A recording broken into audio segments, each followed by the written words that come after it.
ఈ వీడియోలో మనం ప్రపంచంలోనే అత్యంత ప్రమాదకరమైన ఐలాండ్ గురించి కొన్ని ఇంట్రెస్టింగ్ విషయాలను అయితే తెలుసుకుందాం.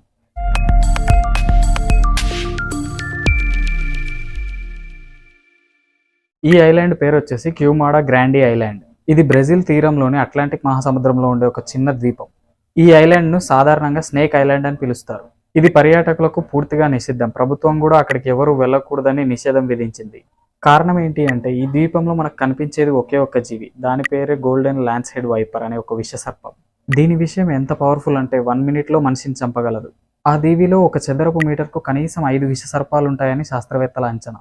అందుకే ఆ ఐలాండ్కు పర్యాటకులు కానీ ప్రజలు కానీ ఎవరూ వెళ్లకుండా అక్కడ ప్రభుత్వం నిషేధం విధించింది. వేల సంవత్సరాల క్రితం ఈ ఐలాండ్ భూభాగంతో కలిసి ఉండేదంట. సముద్ర మట్టం పెరగడంతో అది విడిపోయింది. అక్కడ ఉన్న పాములు తినే జీవులు లేకపోవడంతో ఇతర పాములను తినడం మొదలుపెట్టాయి. ఫార్మాసిటికల్ పరిశోధనల కోసం కొంతమంది శాస్త్రవేత్తలు బ్రెజిల్ ప్రభుత్వం అనుమతితో ఐలాండ్కు వెళ్లారు. ఆ పాముల విషాన్ని ఉపయోగించి గుండెకు సంబంధించిన వ్యాధులకు మందులు తయారు చేస్తున్నారు. కానీ అక్కడ ప్రమాదాన్ని దృష్టిలో ఉంచుకొని పరిశోధనల కోసం వెళ్లిన శాస్త్రవేత్తలకు ఒక స్పెషల్ మెడికల్ టీం మరియు హెలికాప్టర్ను సిద్ధంగా ఉంచుతారు. ఈ ఐలాండ్ గురించి మీ అభిప్రాయాన్ని కామెంట్ చేయండి. అండ్ ఇన్ఫో ఓకే అనిపిస్తే లైక్ చేసి మన ఛానల్ని సబ్స్క్రైబ్ చేసుకోండి.